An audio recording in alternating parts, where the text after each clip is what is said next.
Coffee. అత్తయ్య, ఏమైంది నిషి? ఎందుకలా అర్చావు? ఏమైంది సిస్టర్?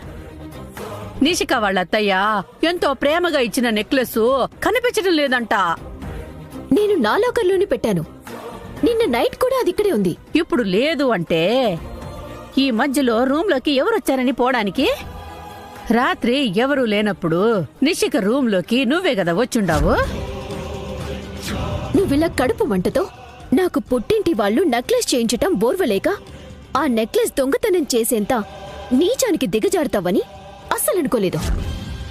చెప్పు, నా నెక్లెస్ ఎక్కడ? అయినా తనని ఎన్ని రోజుల నుంచి చూస్తున్న మీరు కూడా ఇలా ఎలా అనగలుగుతున్నారో నాకు అర్థం కావడం లేదు.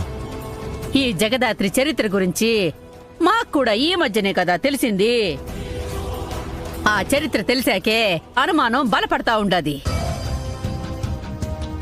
విత్తనం ఒకటైతే చెట్టు మరొకటవుతుందా అన్నట్టు తల్లి క్రిమినల్ అయితే కూతురు ఇలా దొంగే అవుతుంది.